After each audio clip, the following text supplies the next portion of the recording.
Vocês me ouvem? Agora sim. Bom dia, pessoal. Bom dia a todos. É um prazer estar aqui, uma honra. Que bom que deu tudo certo. Eu tenho acompanhado as postagens sobre o evento. Eu sei que tem sido um evento maravilhoso. Agradecer pessoalmente o Piccoli aí, muitas tentativas para esse momento dar certo. Preparei um material aqui com muito carinho para quem me acompanha ou ainda, eventualmente, não me acompanha. Todo dia no LinkedIn, no Instagram, onde eu coloco as minhas inquietudes, descobertas, nesses 100 e poucos eventos que eu faço aqui no Brasil e vários outros países.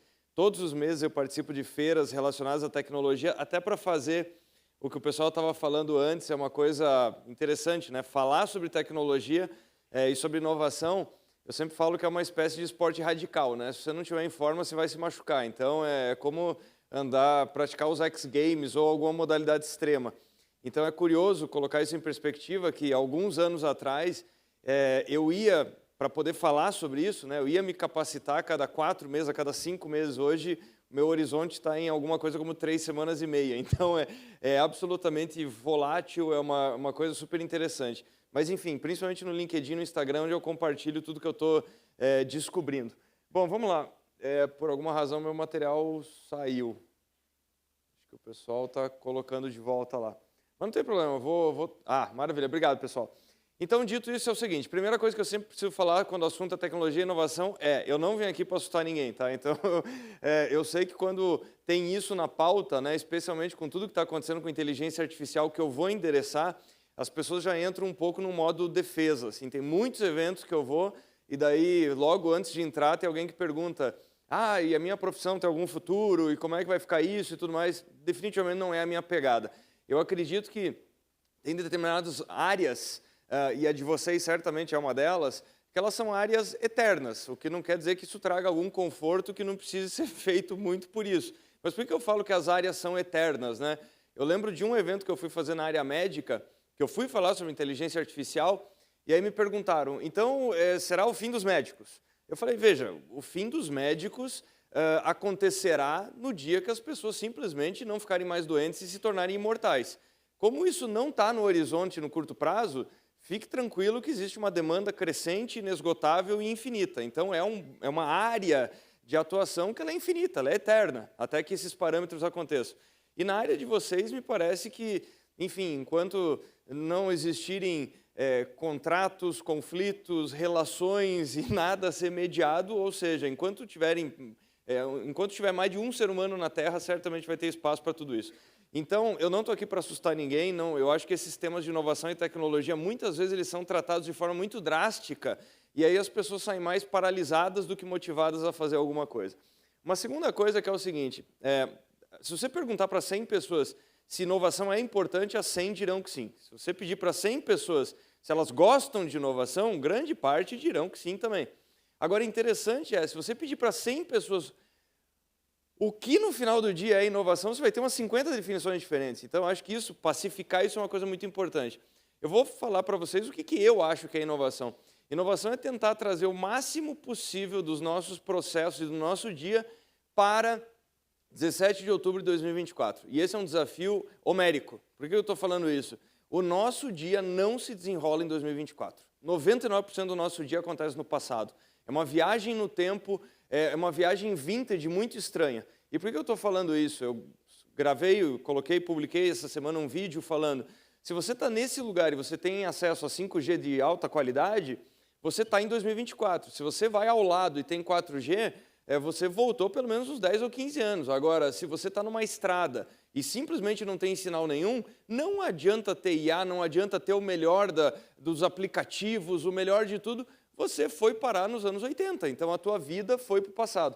E quando você usa essa lente para você detectar as interfaces que nós usamos, elas são pré-históricas. Na maior parte do tempo, nós lidamos com processos que muitas vezes eles estão há 20, 30, 40 anos sem passar por revisão.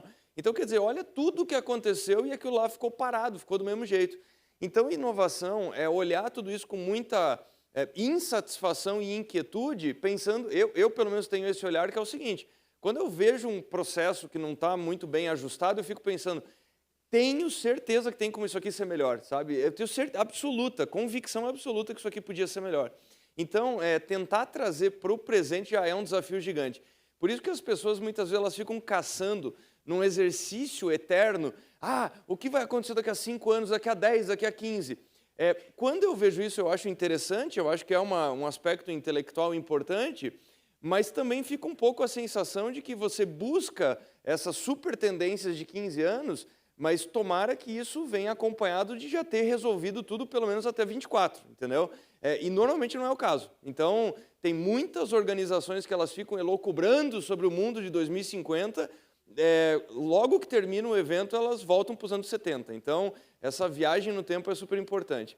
Uma coisa que eu continuo valorizando, porque assim, inovação, eu sinceramente, eu já vi muito evento sobre inovação disruptiva, sobre coisas extremamente transgressoras, e ao longo do tempo, eu fiquei mais focado em algumas coisas um pouco mais frugais, um pouco mais mundanas, porque me parece que tem muitas inovações que são espetaculares, mas elas não acabam entregando 3 atributos que beiram o óbvio, mas que precisam ser ditos. Uma coisa só pode ser considerada inovadora, então não adianta pegar algo no teu dia a dia, na tua empresa, isso aqui é espetacular. As 3 primeiras perguntas são, isso aqui é tremendamente simples para ser usado, gera repetição de uso e tem uma utilidade extrema, se não passar nesses 3 filtros, não avance, não vá adiante. E por que eu estou falando isso? Lembre-se do que aconteceu em 2021, que é um belo lembrete. Primeiro, nós estávamos contaminados por um contexto de exceção. Então, por que eu estou falando isso? Porque lá em 2020 e 2021, as pessoas cravaram o quê? Por exemplo, eventos presenciais estão condenados a sumir, porque agora teve uma massiva adoção do Zoom, do Microsoft Teams. Só para vocês terem ideia, durante a pandemia o Zoom chegou a valer mais do que as 7 maiores empresas aéreas do mundo, porque afinal de contas ninguém nunca mais ia voar, e tudo se desenrolaria dentro do Zoom. Um evento como esse, vocês poderiam receber um link, não faria sentido nenhum estar aqui. Então, nós caminhamos para um mundo híbrido e tudo mais, mas voltando ao contexto de exceção, quando você estica essa projeção, o que se falava em 21? 100% das coisas seriam remotas e principalmente resolvidas dentro do metaverso. E eu tinha uma dificuldade bastante grande para comprar essa tese. Por quê? Porque, basicamente, quando você tem esses hypes tecnológicos, parece que as pessoas suspendem o julgamento, em nome essa é a tendência do momento. Por exemplo, na era do metaverso, aquelas reuniões com aqueles bonequinhos patéticos, eu falava, puxa, isso aqui tá esquisito, entendeu? São gráficos que são piores do que os videogames dos anos 80. Eu não sei se eu quero ficar usando avatares e tudo mais, mas enfim, aí o que acontece? As pessoas tentavam justificar muito, não, mas vai melhorar, mas vai ser útil. E o que eu ficava pensando era o seguinte, bom, então me chama quando ficar útil, melhor, por hora não é. Então, quando eu falo isso, perceba, deixa eu dar um exemplo muito prático aqui. Janeiro desse ano, a Apple lança, então tudo isso aqui é um preâmbulo, só para tentar mostrar alguns filtros que eu acho que são importantes, tá? Janeiro desse ano, a Apple lança o Apple Vision Pro, um dispositivo absolutamente sem igual. Eu dei uma centena de entrevistas sobre isso daqui, e basicamente eu respondi 2 perguntas. A primeira delas era o seguinte, o Apple Vision Pro é incrível? Eu falava, é absolutamente surreal. 30 e poucos sensores na tua cara, uma resolução espetacular para você ter realidade mista, realidade virtual, você vê uma tela gigantesca na sua frente, você vê coisas incríveis. Só que aí, a primeira pergunta então era, tem algo parecido com o Apple Vision Pro? A resposta categórica é não, não tem nada que chegue perto disso. Segunda pergunta que eu tinha que responder era o seguinte, então a Apple vai dominar o mercado e vender pra caramba. E eu falava, não tem chance de não ser um fracasso retumbante. Então, parecia uma dicotomia interessante, né? Mas quando me perguntavam, e aí despertava a terceira pergunta, mas você não acabou de falar que é incrível, mas você está falando que vai ser um fracasso? Eu falei, sim, porque uma coisa não tem a ver com a outra. É um feito da tecnologia, mas a $3.600. E por que eu estou colocando essa imagem propositalmente do Steve Jobs? Eu duvido que o Steve Jobs teria lançado um protótipo com um design tão desastrado. Então, alguém que pensou a vida inteira em dispositivos que não têm parafusos aparentes, que precisam ser úteis na vida das pessoas. Caramba, um dispositivo que pesa quase 1 quilo, que só foi testado ergonomicamente em homens adultos, então você pega, por exemplo, adolescentes, depois de poucos minutos de uso já reclamam de dor, né? Ele sobreaquece na frente dos teus olhos. Ele usa uma bateria externa patética que dura menos de 2 horas e você tem que conectar um cabo na tua têmpora. Então, assim, pelo amor de Deus, né? E aí você vai me dizer que, por exemplo, isso daqui é muito prático para, por exemplo, substituir um evento presencial. Olha só que fácil fazer o ExpoJude metaverso usando o Apple Vision Pro. Bom, pré-requisito, todos terem um Apple Vision Pro. Segundo pré-requisito, uma tomada por perto, porque se a programação superar 2 horas, não há o que fazer. E a terceira coisa, todo mundo tem que entrar sincronizado num link para poder acompanhar essa palestra. Traduzindo, voltando, me parece que, por exemplo, o caso do Apple Vision Pro é um lembrete para muitas pretensas inovações em que eu não sei se já aconteceu com vocês, mas comigo, e eu sou um entusiasta da tecnologia, não aconteceu uma singela ocasião no meu ano de 2024 que eu fiquei pensando o seguinte: se eu tivesse um Apple Vision Pro, isso aqui não tinha acontecido. Traduzindo, é uma solução incrível à procura de um problema. Então o nome disso não é inovação. Segunda coisa, não é simples para usar. E a terceira coisa eu tenho, para poder falar sobre tecnologia, eu tenho uma estante lá em casa desses tipos de dispositivo, porque eu testo coisa o tempo inteiro. E eu tenho esse tipo de dispositivo numa prateleira que eu coloco o seguinte: coisas que foram incríveis por 72 horas. Tem muita coisa que é muito incrível por 72 horas. E aí passa, sabe? Não gera repetição de uso. Traduzindo, se você aplicar esses 3 filtros, uma coisa que passa nesses 3 filtros é assinatura digital, o Pix, né? Caramba, puxa, como é útil, como é simples, como gera repetição de uso. Então, por favor, mantenham isso em mente. E aí, por que nós falamos que algumas empresas são absolutamente inovadoras? Porque elas são obcecadas por melhorar coisas que as pessoas não estão reclamando. Então, é incrível isso. Deixa eu contar uma pequena história, uma anedota aqui que eu acho que ilustra isso. Por que a Amazon é considerada uma empresa muito inovadora? Justamente pelo que eu estava falando. Em 2016, eles introduzem no mercado o Amazon Locker, que era aquela lógica do seguinte: a Amazon já era conhecida por ter uma entrega surreal nos Estados Unidos. Só que aí o que eles começam a fazer? Colocar essa estrutura de armários pelas cidades, porque eventualmente eu não estou em casa, então eu posso pegar o item mais próximo de onde eu estou e por aí vai. Mas enfim, isso aqui é 2016. Aí olha só o que acontece em 2018. Eu já usava isso daqui com bastante frequência. Em 2018 eu compro um fone de ouvido vem sem funcionar, tá? E aí eu estava em Austin, o que aconteceu? Entrei em contato com a Amazon, falei: olha, o negócio não funciona, chegou, mas não funciona e tal. O que eu faço agora? A Amazon falou: pois bem, coloque na caixa original, te mandaremos por e-mail a tag dos correios, já com envio pago, cola isso na caixa e coloca em qualquer unidade da USPS. Maravilha! Só que daí eu tive que ir no hotel, pedir a impressora emprestada, aquele dispositivo mesozoico, e aí imprimi a tag, pedi Durex, coloquei, quer dizer, Durex, espero que não tenha público de Portugal, então fita adesiva. E aí fechei a caixa, fui até a USPS, despachei, deu tudo certo. 30 dias depois o reembolso feito, né? Um processo decente, eu estava muito satisfeito com aquilo. Outubro do ano passado, exatamente 1 ano atrás, eu peço uma camisa e aí quando chega, o que acontece? Chega a notificação dizendo: acabamos de entregar no teu hotel. Eu estava descendo para tomar café, ia tomar café e ia para o aeroporto. Quando eu chego lá, pego o pacote, a camisa tamanho totalmente errado, não era o modelo que eu tinha pedido e tal. Abro o aplicativo já pede o seguinte: você teve algum problema com a entrega? Porque, por óbvio, se eu abrir o aplicativo 2 minutos depois da entrega ter sido feita, enfim, eles estavam só checando se estava tudo bem. Não estava tudo bem. Aí apareceu o seguinte: o item não veio, ele está danificado ou ele está errado? Está errado. O que você quer fazer? Cliquei em devolver, né? E aí, sabe o que aconteceu? A Amazon me diz o seguinte: olha só, aquele processo que você fez em 18 não existe mais. Se você quiser devolver o item, 1, não precisa da tag dos correios, 2, não precisa da embalagem, 3, se você quiser, você pode devolver a 34 metros de onde você está. Eu falei: porra, legal, hein? Como é que funciona isso? Aí, a 34 metros, lá no Sorro, em Nova York, tem uma Whole Foods, que é aquela rede de supermercados que a Amazon comprou. Fui até a Whole Foods, lá na esquina. Quando eu entro na Whole Foods, eles adaptaram esse conceito aqui e criaram um negócio chamado Amazon Return, que é esse armáriozinho aqui. Quando eu cheguei nesse armáriozinho, porque falava o seguinte: leve o item, sem embalagem, sem nada, entendeu? Então, fui eu com a camisa na minha mão, até a Whole Foods, chego lá, tem o Amazon Return, e aí o que eu tive que fazer processualmente?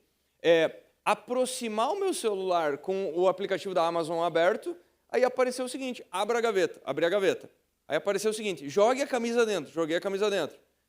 Fecha a gaveta, fechei a gaveta. Apareceu, desculpa pelo ocorrido, reembolso feito. É animal de bom, entendeu? Um negócio assim, é incrível, é surreal. Era um processo que não era ruim, mas eu não tive que imprimir nada, eu não tive que ir até os correios, eu não tive que fazer um monte de coisa, entendeu? Então, eles têm essa obsessão. E parte dessa obsessão passa por questionar coisas que estão até funcionando decentemente bem. Por exemplo, teve um evento que eu participei do Google, que olha só, a Alaska Airlines, para quem não sabe, quinta maior empresa dos Estados Unidos, companhia aérea, e orgulhosamente, ao longo de muitos anos, eles sempre falavam o seguinte, eles ganharam, se vocês pesquisarem, eles ganharam inúmeros prêmios de inovação. E aí, eles sempre falavam, nós fomos a primeira empresa a pensar em quiosque de autoatendimento para redução de filas. Aí eu estava num evento, sobe a vice-presidente de tecnologia da Alaska Airlines e fala o seguinte, pessoal, hoje nós teremos uma quebra. Espero que não seja da minha perna. Teremos uma quebra. O tempo inteiro nós falamos que nós somos preocupados com o tempo dos nossos passageiros e o tempo inteiro nós falamos que fomos a primeira empresa a criar isso daqui. Hoje eu tenho uma coisa para anunciar. Nós seremos a primeira empresa a acabar com todos esses quiosques. Falei, pô, legal, hein? Que bacana. Mas como é que vai funcionar isso? O que ela falou? Isso daqui nós fizemos, tempos depois todo mundo copiou, só que isso daqui funciona bem, mas é de uma era onde as pessoas não tinham computador, internet, tablet e smartphone. Então a pergunta é, por que isso aqui ainda continua sendo usado? Mais ou menos como o processo da Amazon lá em 2018. E aí as respostas foram muito interessantes, porque eles falaram que eles tiveram que mergulhar numa pesquisa para entender hábito das pessoas. Então, o que acontece? Por que as pessoas continuavam usando isso daqui? Resposta número 1, porque o tempo de check-in era 24 horas. Sabe qual que era o racional das pessoas fazendo uma pesquisa sobre comportamento? A pessoa ficava pensando o seguinte, peraí, eu estou na noite anterior do meu voo jantando com a minha família. Por que eu vou abrir aplicativo e ficar fazendo check-in? Se eu tenho que chegar já um tempão antes, eu vou lá, digito o código de reserva, pego o cartão de embarque e está resolvido. O que eles fizeram? Puxaram isso para uma semana de check-in e check-in automático, que agora as outras já estão copiando, para poupar o tempo da pessoa. Explicação número 2 do porquê as pessoas usavam esse negócio. Ela nunca baixou o aplicativo da companhia aérea, porque ela tem medo de usar, porque ela nunca usou. E guardem essa informação, que ela vai ser importante daqui a alguns segundos. Terceira coisa, você vai falar, mas tem bagagem para despachar, tem situações que você tem que ser atendido. Parcialmente verdade. Pelo seguinte, numa era em que você tem Apple Tag, que você tem Samsung Tag, que você consegue rastrear em qualquer lugar do mundo com centímetros de precisão, que tal testar esse tipo de tag rastreável para passageiro frequente? Imagina só, daí a pessoa não precisa fazer o despacho com impressão de etiqueta, aquela porcaria toda, não precisa fazer nunca mais. Se ela tiver com a tag da Alaska Airlines dentro da mala, está resolvido. Mas voltando, a pessoa que nunca usou o aplicativo, pois bem, o que eles começaram a fazer? Arranca isso aqui do aeroporto e eles colocaram postinhos com iPads. O que roda no iPad? O aplicativo da Alaska Airlines. Você fala, pô, mas isso aqui é estúpido, não faz sentido. Faz todo sentido. Porque quando a pessoa chega lá e fala, mas isso aqui é o aplicativo da Alaska. Então, mas o ponto é esse, você pode ter ele em qualquer lugar.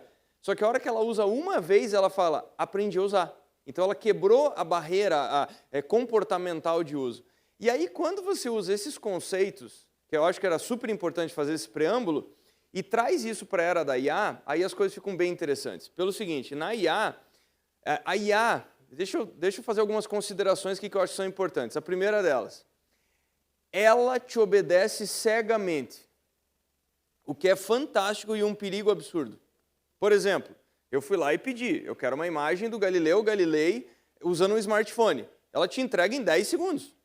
E assim, eu não sei desenhar, eu não sei editar imagem, eu não sei fazer nada disso. Por isso que eu não sei nem se é correto eu usar o verbo eu fiz essa imagem. Eu pedi essa imagem. Agora, a IA em nenhum momento me falou o seguinte, Arthur, o que você está fazendo é um completo absurdo, o Galileu nunca usou um smartphone. Ela te obedece cegamente. Segunda coisa perigosa da IA, ela blefa de uma forma muito convincente. A IA é desenhada para fazer o quê? Textos, vídeos, áudios convincentes. Esse, lembre-se, é o objetivo número 1. o conteúdo, ela não tem propriedade para análise. Traduzindo, a IA é um super papagaio, é um papagaio extraordinário, mas continua sendo um papagaio. O cérebro está por trás de quem fez a requisição do que será criado ou analisado com aquilo. Nunca perca isso de vista. Então, a noção de que você está interagindo com uma super inteligência é parcialmente verdade.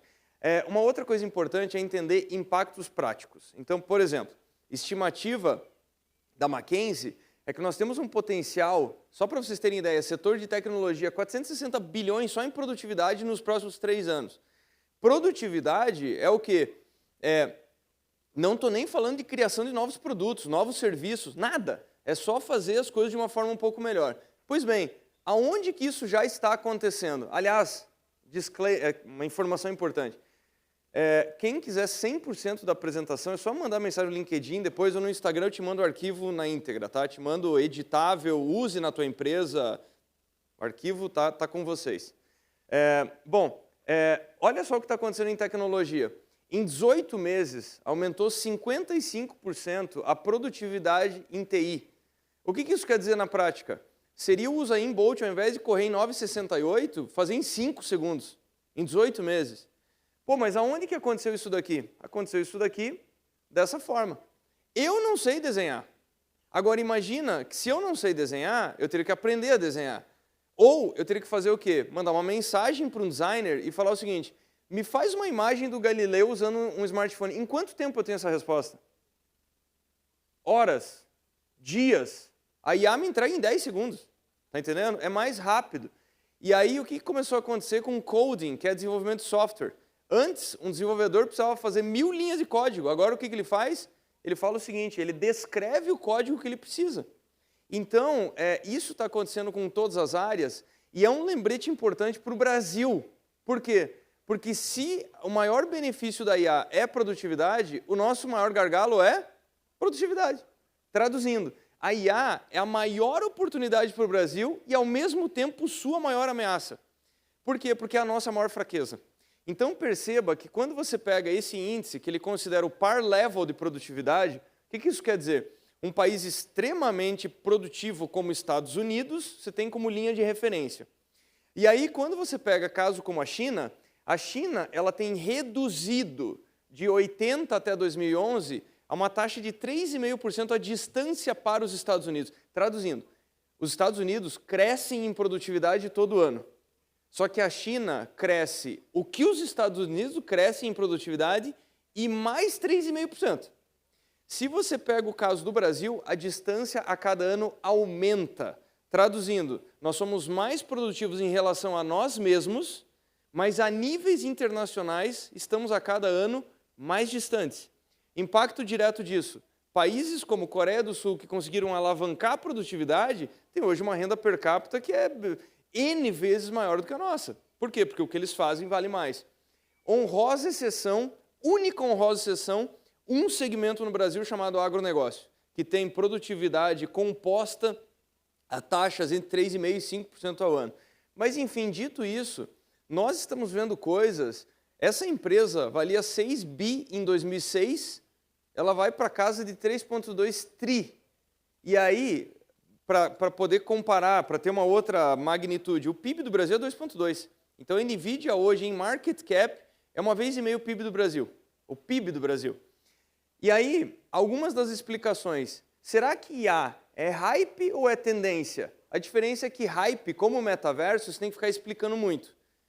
Tendência é quando você apura resultados. Se você tem que trabalhar com um texto de 1000 páginas, sem IA e com IA, são mundos tão bizarramente diferentes que você fala o seguinte: isso aqui é uma tendência. Bom, fatores que chamam atenção ou que são preocupação. Por que a NVIDIA passou a valer 3,3 tri de dólares? Por basicamente uma razão: é o maior monopólio da história moderna. 94% dos data centers de IA do mundo são NVIDIA. Traduzindo, só tem NVIDIA que sabe fazer isso. 94%. Qual que é o fator de preocupação? 100% do que a NVIDIA faz é feito nas fábricas da TSMC, em Taiwan. Taiwan, há 2 semanas atrás, rodeada de navios durante um exercício de guerra. Então, existe aí uma certa preocupação de suprimento. Mas, dito isso, Todas essas empresas agora se tornaram concorrentes, porque antes elas tinham os domínios dela. Por exemplo, quem que é o J.D. Rockefeller, o domínio do petróleo das redes sociais? É o Mark Zuckerberg. Quem que é o Vanderbilt da busca? É a Alphabet. Mas cada uma estava no seu cantinho. Quem que domina sistema operacional móvel? Alphabet e Apple, com o iOS e com Android. Agora, todas essas se chamam empresas de IA. E quando você olha o poder desses LLMs, que são os modelos por trás disso tudo, eles estão avançando numa taxa mais rápida do que a lei de Moore, do Gordon Moore, da Intel, da lei dos processadores. Que nós teríamos o dobro de processamento a cada 18 meses, mantendo os custos unitários. O que eu quero dizer com isso? Gente, só para a gente ter referência, só para ter base. O GPT-3, ele fazendo um teste de QI, ele é considerado um toddler, ou seja, uma criança de 2 a 3 anos, GPT-3, final de 22. O GPT-4, ele é considerado um pré-adolescente, em termos cognitivos e capacidade de entrega de trabalho. O GPT-5, que está aí à porta para ser lançado, o GPT-5, ele é um estudante no último ano de PhD. Então você sai de 22 para 25 com uma progressão nessa razão. E aí as coisas começam a ficar muito interessantes pelo seguinte: nós ainda não entendemos isso. Nós estamos usando que nem o Google. As pessoas vão lá no chat GPT e fazem perguntas curtinhas. Elas não perceberam que não é o Google, você não está fazendo uma busca. Não é o seguinte, chat GPT tal. Você pode colocar cargas de trabalho, cargas de trabalho. Tem um amigo meu que está no doutorado, ele simplesmente coloca o quê?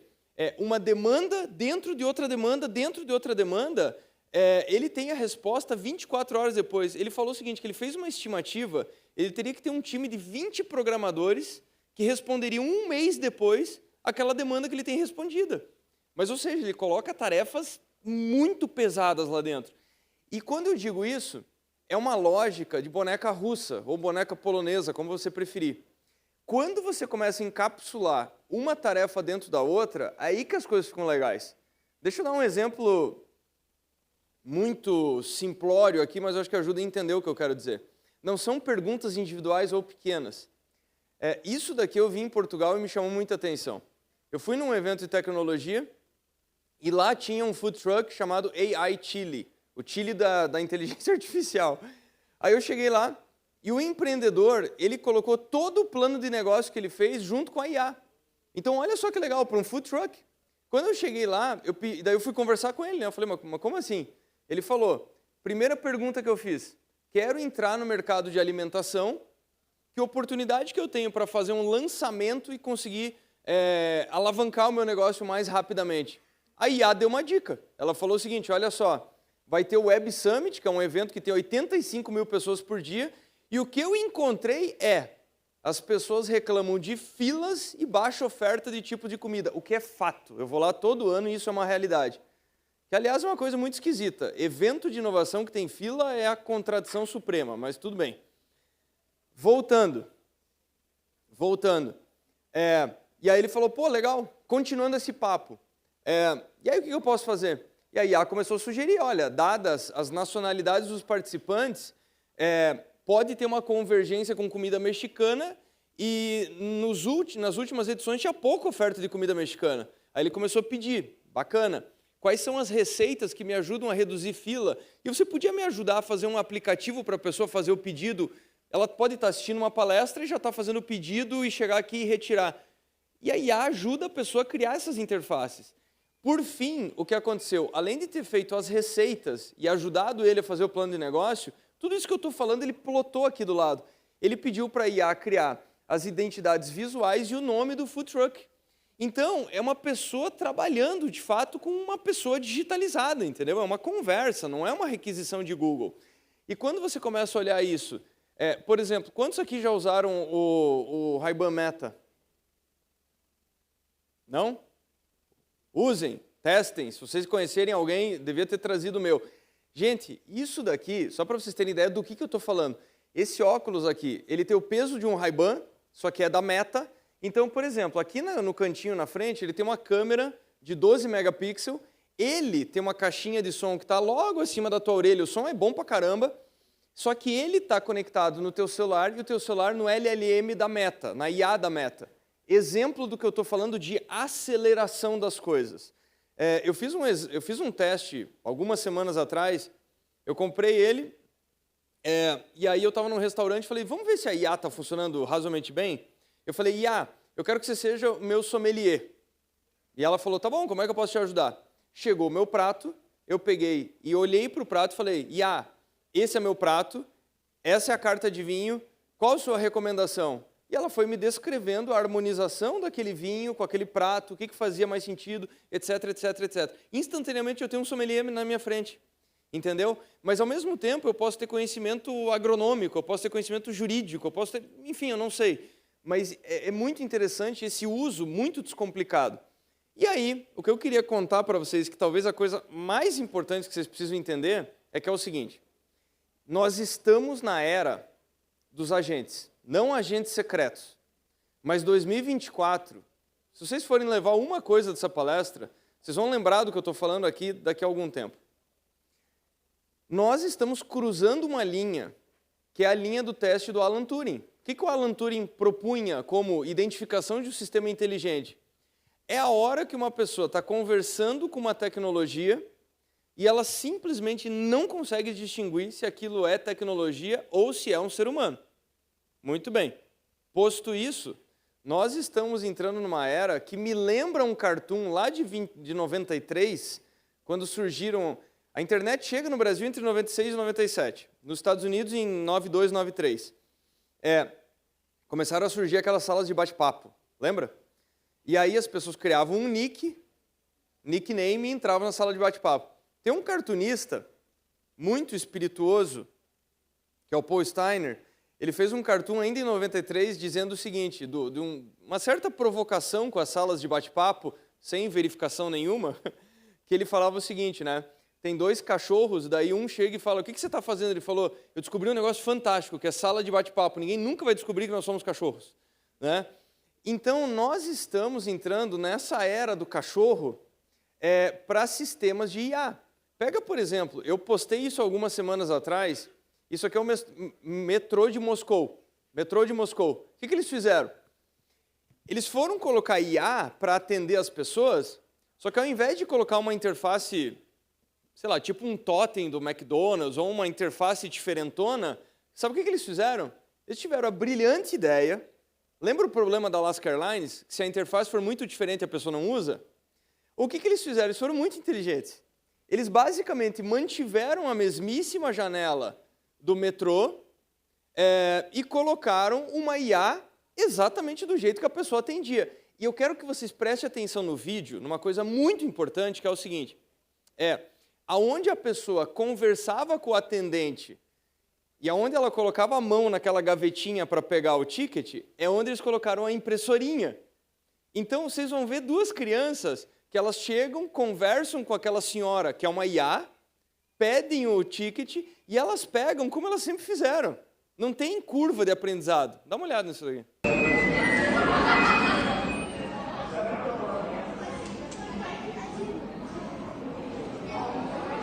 Добрый день. Здравствуйте. Чем могу вам помочь?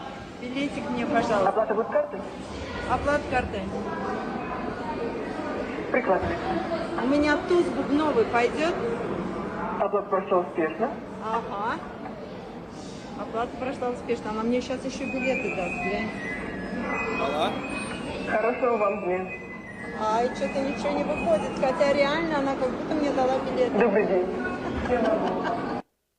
Gente, isso aqui então, o que está começando a acontecer é o seguinte, por exemplo, é tão rápido que isso aqui era um avatar de 2023, né?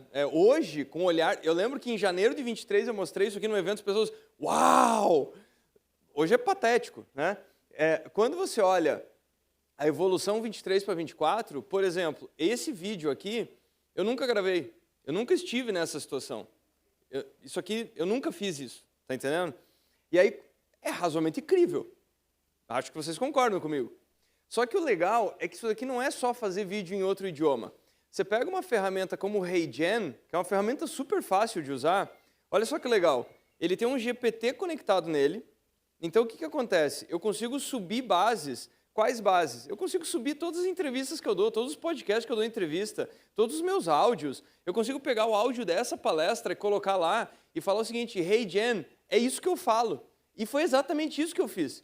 Eu coloquei um monte de conteúdo meu e aí eu fui fazer um evento num setor muito específico e eu peguei lá uns 30 reportes sobre o setor e daí eu pedi o seguinte: como é que eu falaria sobre as 4 inovações que estão acontecendo nesse segmento?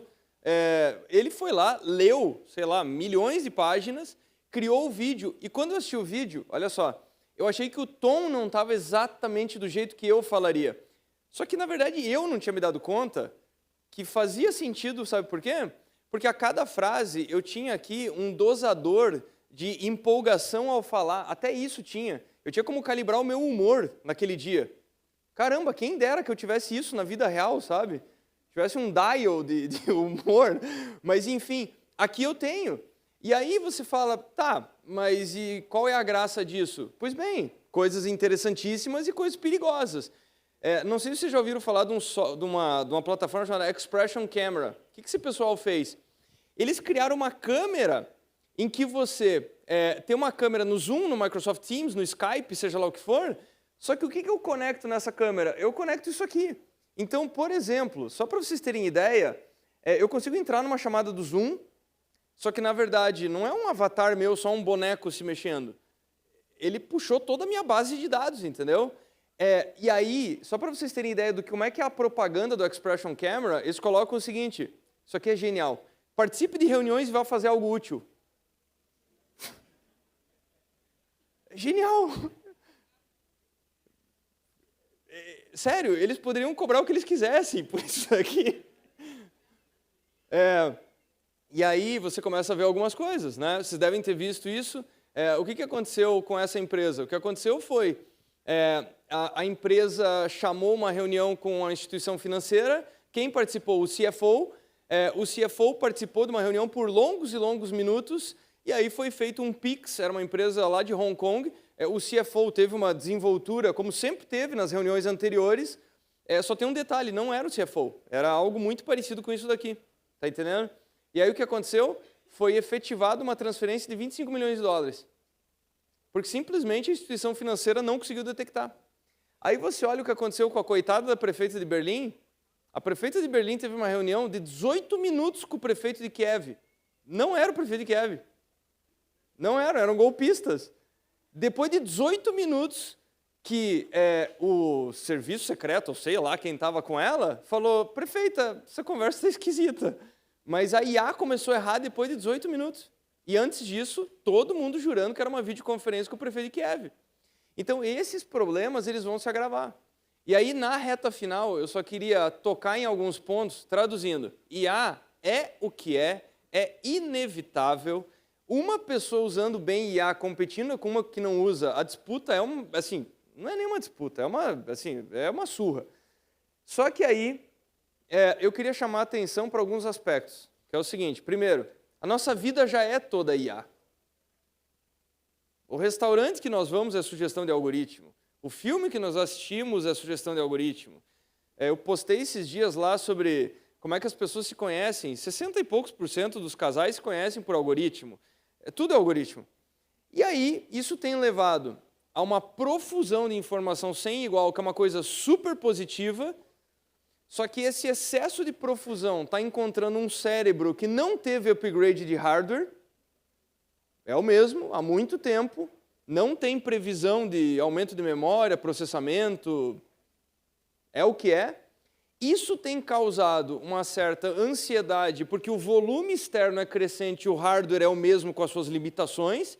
Então eu costumo dizer que é um chassi de Lada, sabe? Não tem evolução no tempo, mas os motores vão ficando mais poderosos à sua volta e tem gente soltando rebite, sabe? Então é isso que está acontecendo. E para fugir dessa complexidade, como é que você foge da complexidade? Buscando simplificação. E daí como é que você busca simplificações? Estabelecendo verdades muito absolutas em pequenas bolhas. Porque daí você tem um mundo razoavelmente organizado, não é aquele mundo caótico do excesso. Você cria uma versão organizada das ideias, tá entendendo? Bom, dito isso, alguns efeitos. Efeito número 1, uma pesquisa do começo de agosto, 23% das pessoas no mundo se declararam absolutamente conectadas e conversando com pessoas o dia inteiro, e elas se declaram absolutamente solitárias. Nunca se sentiram tão solitárias, o que é uma contradição importante. Depois disso, eu queria chamar a atenção para o seguinte: alguém aqui já usou Character.ai? Um ser humano aqui na frente. Vocês têm um bocado de dever de casa depois. Fico feliz com isso. Mas é o seguinte, gente, aqui tem uma série de lições. Se vocês forem usar um software depois dessa palestra, o Character.ai, primeira lição, sabe o que aconteceu? 2 caras dentro da Alphabet, dentro do Google, sendo um deles brasileiros, há 3 anos atrás, eles propuseram o Character.ai, que eu já vou explicar o que é. Sabe o que a Alphabet falou? Isso aí não tem futuro. Sabe o que eles fizeram? Saíram da Alphabet, pediram a conta e fizeram por conta. Deu tão certo que a Alphabet, recentemente, comprou a tecnologia de volta. Um brasileiro e um americano, eles empregaram pouco mais de 20 pessoas para fazer o desenvolvimento do Character.ai. A Alphabet comprou por 16 bi de reais. 16 bi de reais, em menos de 3 anos. Sabe o que o Character.ai faz?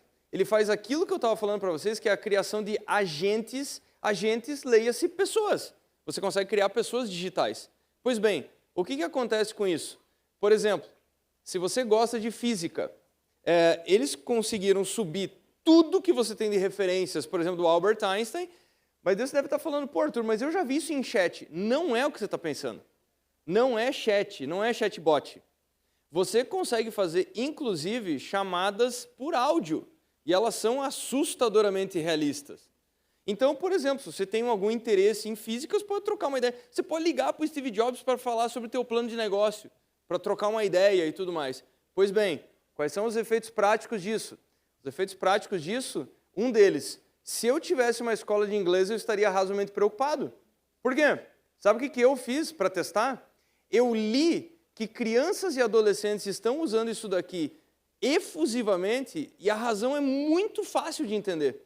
Porque eu consigo entrar aqui, configurar um professor de inglês, fazer uma chamada por áudio para conversar sobre o que eu quiser, então não é o tema chato e aborrecido da apostila, tá?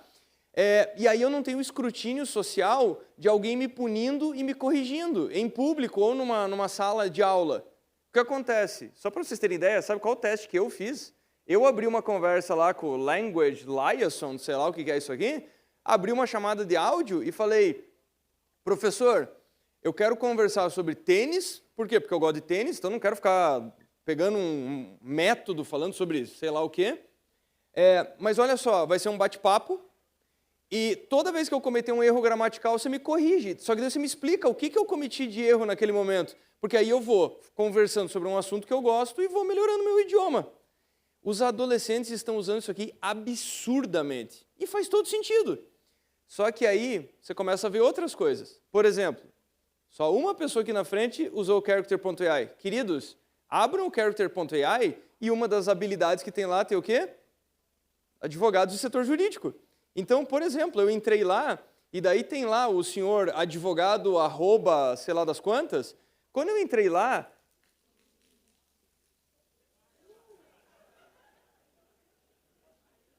assim, vocês nunca viram palestra com efeitos especiais. Vocês nunca viram.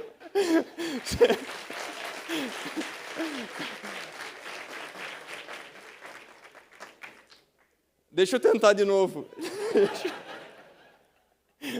Sensacional. Olha só. Não, gente, mas brincadeiras à parte, olha o seguinte. Óbvio que isso aqui não vai fazer um contrato. Óbvio que não é isso aqui.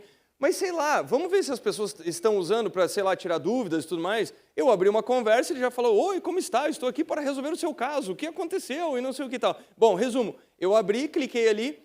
Atendimentos na última semana, 18.400. 18.400. Como é que uma pessoa vai fazer isso? E aí, você começa a ver algumas coisas curiosas, só para encerrar. Nós estamos vendo algumas distopias, como esse filme, que era para ser uma distopia futurística, que é o Her, né? Joaquin Phoenix, ele passa a usar um fone de ouvido e interagir com um sistema operacional, só que flui tanto a conversa que ele se apaixona. E isso era um filme distópico. Pois bem, pesquisa feita recentemente em pessoas que usam, por exemplo, o Character.ai, e a pesquisa foi: você namoraria com a IA que você tem conversado? 29% falaram sim. Sim. Isso vai ser um problema de natalidade épica. Épico. Entendeu? Então, eu só queria encerrar falando sobre duas coisas rápidas. Primeiro, coisas a se chamar... Por que o nome dessa palestra é Humanizando tudo isso? Humanizando a transformação digital. Essa daqui é uma grande consultoria. Olha o Global Consumer Trends deles. Tendência número 1 para 2024. Tente ser humano. Caramba, ninguém nunca pensou nisso. Segunda coisa, nós somos o elo perdido, nós somos o fim da memória coletiva dessa era pré-tecnológica, o que é fato. Fato. E aí, esse aqui é meu último argumento, que é o seguinte: se você não leu esse livro, leia. A Fábrica de Cretinos Digitais. Sabe o que tem acontecido? Pela primeira vez na história, inflexão de vocabulário, repertório, QI e etc. Nunca tinha acontecido. Nós sempre tínhamos o quê? Melhor educação, melhor alimentação, melhor saúde, melhor tudo. E agora, por coincidência, ou talvez não, pela hiperconectividade, pela primeira vez está caindo, por exemplo, vocabulário. Quando você lê um livro, você se depara com 100 palavras que você não usava mais habitualmente e o teu vocabulário volta. Quando você passa o dia assistindo 4 TikTokers que usam alguma coisa que lembra português, acontece o contrário. Então, minha última história que está dentro desse livro é o seguinte: sabe o que aconteceu na França? Chega o ChatGPT, os coitados dos professores nem sabiam o que era o ChatGPT, as crianças sabiam, pediram para as crianças fazer um trabalhinho sobre o período Jurássico, fale sobre os dinossauros. As crianças começaram a entregar os seus trabalhos. Recentemente, no Canadá, fechou uma empresa que foi uma das maiores empresas do Canadá, chamada Nortel Networks, mais de 100 mil colaboradores, mais de 100 anos de história. E todos as notícias sobre a Nortel Networks enfatizaram no quê? Aquela linha lá, Blockbuster e Kodak. Essa empresa morreu por falta de inovação. Desaparece um dinossauro da indústria. Como foi uma notícia muito importante naquele período, a notícia vai sendo indexada, a IA vai aprendendo isso para aumentar o seu repertório. As crianças simplesmente foram lá e perguntaram: cite 10 dinossauros importantes. Aconteceu uma coisa muito peculiar na França, que ao entregar os trabalhos, as crianças, os professores olharam e falaram: mas o que é isso? E os professores encontraram nos trabalhos um monte de crianças falando sobre uma espécime chamada Nortel Networks. Então, essa é a minha preocupação. Porque a pergunta é, mais uma vez, a IA te entrega o que você pedir, mas é um grande papagaio.